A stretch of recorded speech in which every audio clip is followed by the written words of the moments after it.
রাত হয় কোথায়, দিন হয় কোথায়, কি দেখে, কেন দেখে বলেন না। এই দেখতে দেখতে খেলা ফুটবল শেষ হয়ে যাবে না? কথা বলেন না। কিন্তু গুনাহগুলো, একটা না একটা দল হেরে যাবে, সবগুলো দল বিদায় নিবে, কিন্তু গুনাহগুলো, বাম কাঁধে যে গুনাহগুলো লেখা হলো আব্বা, সেগুলো কোথায় যাবে? ব্রাজিলও থাকবে না, আর্জেন্টিনাও থাকবে না, কিন্তু তোমার গুনাহ কে নিবে? তোমার গুনাহ নিবে কে ভাই? এজন্য ভাবতে শিখেন। আল্লাহ তাআলা নাফরমান পাপীর অবস্থা বলছে, শেষ আয়াতে ইমানদারের অবস্থা বলছে। একদম সংক্ষেপ কথা হলো, আল্লাহ তাআলা প্রথম 3 আয়াতে নাফরমানদের, পাপী বান্দার 3টা অবস্থার বর্ণনা করেছেন। 12 নম্বর পারা, 11 নম্বর সূরা, সূরায়ে হুদ। এই সূরার 4টি আয়াত আমি পড়ছি, এই আর অল্প একটু, 8, 9, 10, 11, এই 4টা আয়াত। এই 4টা আয়াতের মধ্যে প্রথম 3 আয়াতে আল্লাহ তাআলা বেঈমান, কাফের, নাফরমান, পাপীর 3টা চরিত্র বলছে। 1 নাম্বার, আল্লাহ তাআলা বলেন প্রত্যেক নাফরমান পাপী পাপ সত্ত্বেও, শুনতেছেন আপনারা, পাপ সত্ত্বেও কুফর করে, শিরিক করে, চুরি করে, ডাকাতি করছে, জিনা করছে, মদ জুয়া মধ্যে লিপ্ত, বেপর্দা, বেহায়া নারী, মানে গুনাহ, পাপ, সীমা লঙ্ঘন, আল্লাহর নাফরমানি সত্ত্বেও বিশেষ কোনো হিকমতের কারণে আল্লাহ এখনো আযাব দিচ্ছে না, যদিও আযাব প্রাপ্য। নবীরা, প্রত্যেক নবী নিজ নিজ কওমকে গুনার কারণে আযাব, এই কথা বলছে। গুনার কারণে কি আসে? কথা বলে না, কি আসে? আযাব আসে। এই এখানে আছে কোরআনুল কারীমের মধ্যে, এই সূরার মধ্যেই আছে। আল্লাহ তাআলা বলেন, ওয়া ইন তাওয়াল্লাউ ফাইন্নী আখাফু আলাইকুম আযাবা ইয়াউমিন কাবীর। হে নবী, আমার বান্দাগণকে বলেন, ওরা যদি আমি আল্লাহর থেকে মুখ ফিরিয়ে নেয়, তাহলে তাদেরকে বলেন যে আমি তোমাদের জন্য অত্যন্ত ভয়ানক আযাবের ভয় করছি। আখাফু আলাইকুম আযাবা ইয়াউমিন কাবীর।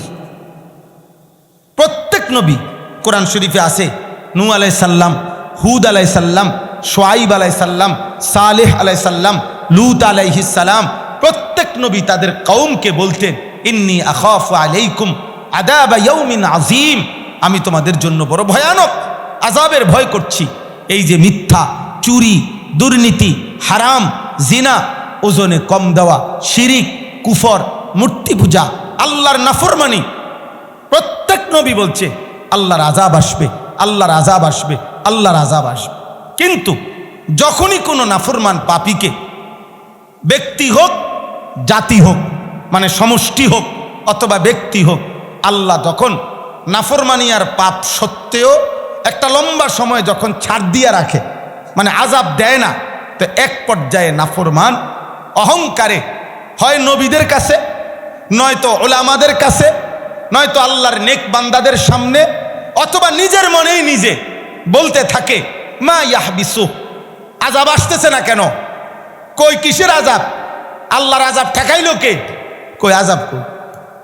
ঠাট্টা শুরু, ঠাট্টা শুরু। কোরআনুল কারীমের মধ্যে আছে, প্রত্যেক নবীকে নাফরমান জাতি বলতো, ফাতিনা বিমা তাইদুনা ইন কুনতা মিনাস সাদিকিন। এই নবী, তুমি যদি আযাবের কথা সত্যই হয় তো আল্লাহকে বলো এখন নিয়ে আসতে, ফাতিনা বিমা তাইদুনা, আনো, এখন আযাব আনো। কোরআন শরীফে আছে, সাআলা সাইলুম বিআযাবিন ওয়াকি'। নবীজির সামনে একদিন নজর ইবনে হারেস নবীজির সামনে বলছে, মুহাম্মদ, এ তোমার সামনে যাও, আমি আল্লাহর কাছে আত্মুল্লাহ করলাম, এই আল্লাহ এখন ফাইলে আযাব দাও, আনো, চাই তোমার কাছে কি আযাব আছে। আল্লাহ তাআলা এই কথাটাই বলছে। বন্ধু দেখেন বেঈমানে কি কয়, সে নিজের থেকে আযাব চাচ্ছে। তো আল্লাহ তাআলা বলেন, প্রত্যেক যুগের নাফরমান পাপী যখন পাপ করতে করতে এমন অহংকারী হয়, এক পর্যায়ে হয় কাউকে বলে, নয়তো মনে মনে ভাবে, মনের অজান্তে বলতে থাকে যে কিসের আযাব, আযাব কিসের আবার? এ ওয়ালা ইন আখারনা আনহুমুল আদাবা ইলা উম্মাতিম মাদুদা। আল্লাহ বলেন নাফরমান ব্যক্তি জাতি গোষ্ঠী থেকে যদি আমি একটি নির্দিষ্ট সময় পর্যন্ত আযাবকে বিলম্বিত করি, আযাবকে পিছায়া দেই, দিচ্ছি না আর কি আযাব, তো আল্লাহ বলেন তখন লা ইয়াকুলুন্না মা ইয়াহবিসু, নাফরমান বান্দা তখন বলতে থাকে আল্লাহর আযাব কিসে আটকায়া দিল, কই আল্লাহর আযাব আসে না কা, আল্লাহর আযাব আসে না কা। লাখ লাখ যুবক এই অল্প কয়েকদিনের সুস্থতা যৌবনের এই মাতলামি পাইয়া ওই মনে করে আমার উপরে কোনো আযাব মুসিবত অ্যাক্সিডেন্ট দুর্ঘটনা কিছুই আসবে না। কি কোন হুজুর, আমার আব্বা বিদেশ, বিল্ডিংয়ের কাম শেষ, হ্যাঁ আমি সর্বোচ্চ নয় তার 2 বছর, এরপর তো আমার আব্বাই আমার বিদেশ নিব। টাকা পয়সার কোনো অভাব নাই, বাজারে বিট করে দিছে, বাড়ির বিল্ডিংয়ের কাম শেষ করে লাইছে, ব্যাংকে টাকা জমা আছে। বাহ, অহংকারী যুবক। মোটর সাইকেল চালাইলে দেখবেন, নাফরমান যুবকের মোটর সাইকেল চালানি দেখেন, কুত্তা ফেল, পাগলা কুত্তা এত জোরে দৌড়ায় না। অহংকারী যে পরিমাণ পাগলা কুত্তার মতো মোটর সাইকেল চালায়। আহ, এমন কোনো দিন নাই বাংলাদেশে, এমন কোনো দিন নাই, এমন কোনো দিন নাই বাবা যেদিন মোটর সাইকেল 2টা-4টা অ্যাক্সিডেন্ট হইয়া মারা না যাচ্ছে প্রতিদিন। এই সেদিন আমি সিলেট গেছি, সিলেট একটা প্রাইভেট মেডিকেল কলেজের কিছুদিন আগে উনি আমাকে চেয়ারম্যান, প্রধান, একটা বড় নাম করা প্রাইভেট মেডিকেল কলেজ, বড় হসপিটাল, ওনার সাথে একটা প্রোগ্রামে আমরা একসাথে বসা ছিল, তো কথার প্রসঙ্গে উনি বললেন, কয় যে হুজুর প্রতিদিন আমাদের এই মেডিকেল হাসপাতালে, আমাদের এত বড় হসপিটালে আইসিইউতে যে রুগীদেরকে ঢুকানো হয়, সিরিয়াস রুগী, এর মধ্যে প্রত্যেক দিন এর প্রধান অংশ, বেশি অংশই যুবক যারা অ্যাক্সিডেন্টে হাত ভাঙ্গা, ফাও ভাঙ্গা, এই পরিমাণ অ্যাক্সিডেন্ট করছে যে আইসিইউ ছাড়া উপায় নেই। অনেক ছেলে তোমরা অহংকারী যুগ, ওই হাসে মাশাআল্লাহ, 2-4 জন প্রতিবন্ধী আবার হাসে, হ্যাঁ বোঝে আমারে কইতাছে, হ্যাঁ খুশি হয়েছে যে না মাশাআল্লাহ তখন আমার লাইনে আছে, ঠিক আছে আব্বা হাসো। কারণ অসুস্থ মানুষ, প্রতিবন্ধী মানুষ এমনই হয় যে বুঝে না যে কোথায় মাথা নুয়াইতে হয়, কোথায় লজ্জা পাইতে হয়, কোথাও হাসতে হয়, এতটুকু দিমাগও অনেকের নাই। আফসোস, আল্লাহ হেফাজত করেন। চলেন তো, এরকম অহংকারী মানুষ আমরা কিতাবে পড়ছি, এক বুজুর্গ রাস্তা দিয়ে এক যুবক অহংকার করে হাঁটতেছে, তো তিনি তাকে বলছে, হে যুবক, লা তামশি ফিল আরদি মারাহা, আল্লাহর কোরআনে আল্লাহ বলছে, অর্থাৎ অহংকার করে জমিনে হাইটো না। তো সেই যুবক ওই বুজুর্গকে ধমক দিছে, আল্লাহর ওই নেক বান্দাকে, এই আপনি চেনেন আমাকে, হাল তারিফুনি, আপনি আমাকে চেনেন, আমি কে মিয়া? এই তখন ওই আল্লাহর প্রিয় বান্দা বলছে, হ্যাঁ চিনি, শোনো আমি বলতেছি তুমি কে, এদিকে।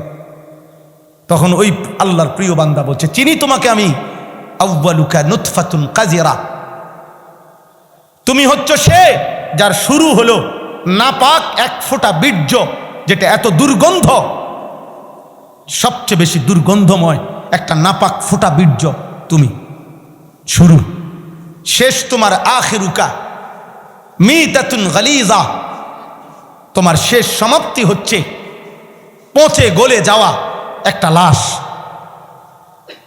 একদিন তোমার সমাপ্তি কবরে যাবে আর তুমি পচে গলে লাশ ছিন্ন ভিন্ন হয়ে যাবে।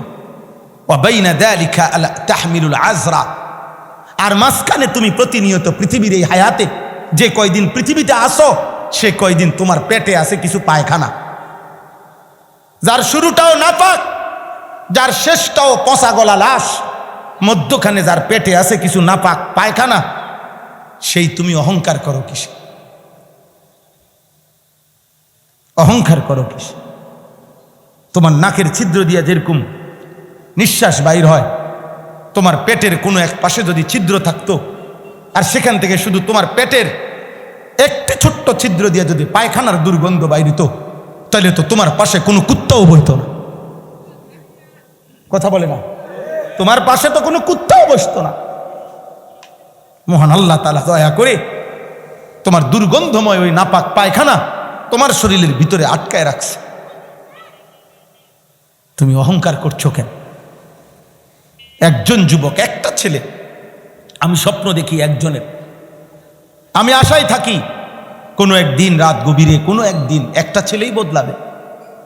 আমি নির্দিষ্ট কোনো দল করি না, পার্টি করি না, আমার কোনো মার্কা নাই, নির্বাচনের কোনো প্রস্তুতি নাই, ইচ্ছা নাই, কাজেই বেশি না কম শ্রোতা আমি এটা বুঝি না, বলতে থাকা আমার মাকসাদ। তাইলে আব্বা আমি বুঝাইতে চাইলাম, আল্লাহ বলেন আলা ইয়াউমা ইয়াতিহিম লাইসা মাসরুফান আনহুম, আল্লাহ বলে বন্ধু বলে দেন একদিন সত্যি সত্যি যখন আযাব আসবে সেদিন এই কায়নাতের কারো ক্ষমতা থাকবে না সেই আযাবকে প্রতিহত করুন। বলে ফেরাউন যেদিন ডুবছিল সেদিন আর কেউ থামাইতে পারছে? নমরুদ যেদিন ধ্বংস হয়েছিল সেদিন আর কেউ ঠেকাইতে পারছে? এই পৃথিবীর কোনো জালেমের উপরে যখনই আল্লাহর আযাব আসছে তো সে আর কোনোদিন থামাইতে পারছে? আল্লাহ বলেন যেদিন সত্যি আযাব আসবে সেদিন আর কেউ প্রতিহত করতে পারবে। ওয়া হাকা বিহিম মা কানু বিহি ইস্তাহজিউন, আল্লাহ তাআলা বলেন আর যেই আযাব নিয়া, আল্লাহর আযাব নিয়া, আল্লাহর কথা নিয়া যেই নাফরমান ঠাট্টা করছিল, একদিন সেই আযাবই তাকে চারিদিক থেকে আগুনের মতো ঘিরে ফেলবে, ঘিরে ফেলবে। এই হলো একটা কথা। তাহলে নাফরমান একটু আরাম পাইলে, একটু সুখ শান্তি নিরাপত্তা, একটু প্রশস্ত জীবন পাইলে এবার অহংকার করে যে না আমার উপরে কোনো মুসিবত আইত না। আযাব কিসের আযাব? কইতে আযাব আইব। এলো এক। দুই নাম্বার, ওয়ালা ইন আযাকনাল ইনসানা মিন্না রাহমাতান সুম্মা নাযা'না মিনহু ইন্নাহু লায়াউসুন কাফুর।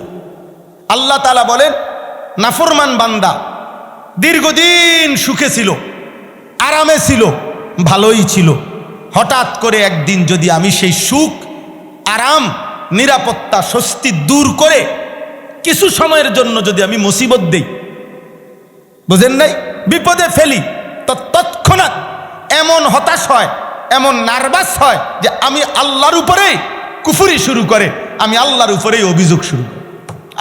খোদা, শেষ পর্যন্ত বিপদ বুঝি আমারে দেখলা, আর মানুষ নাই খোদা। বুঝেন নাই কথাটা?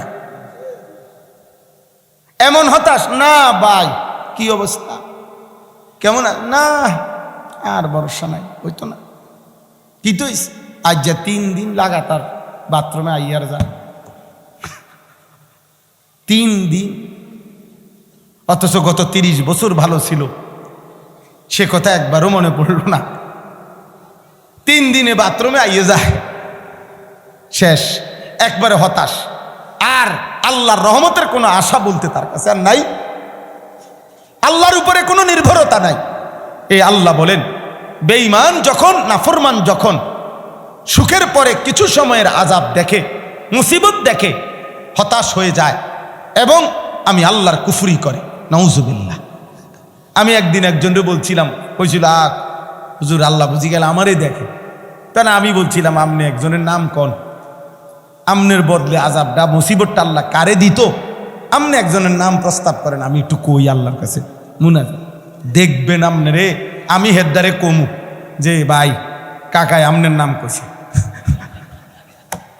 আমনেরে দেখবেন হেবাটার বংশের লোক লই আমনের টাঙ্গাইয়া ফিটবো, মনে করেন যে কিরে ডাকাত তোর মুসিবত তুই আমার কান্দে দিলি কা।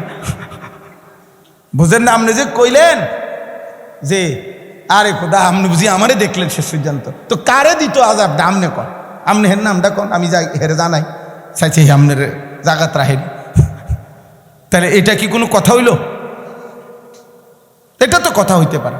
তো আল্লাহ বলেন সুখের পরে দুঃখ পেলে নাফরমান সবার আগে আমাকে ভুলে যায়, হতাশ হয়ে যায়।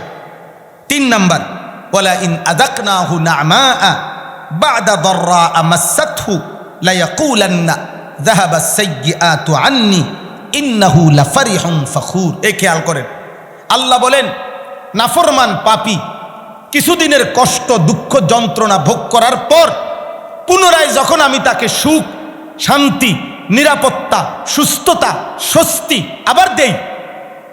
এইবার যখনই এইবার আবার স্বস্তিটা, নিরাপত্তা, শান্তিটা যখন আবার পায়, তো এইবার মানুষের কাছে বেঈমানে বলে কেমনে, যাহাবা সাইয়্যাতু আন্নি, কিও ভাই কি অবস্থা, ভাই কইও না, 15টা দিন একটা যুদ্ধ গেছে, একটা বেশি বিপদ গেছে আমার উপরে, হুঁশ আসিল না, হুঁশ আছে, একবার হাসপাতালে, একবার বাসা, একবার অটো, একবার সিএনজি, দুটা ভাত খাইবার টাইম পাইছি না। যাক, এখন মোটামুটি সবগুলা সমাধান হয়েছে, এখন আর কোনো ঝামেলা নাই।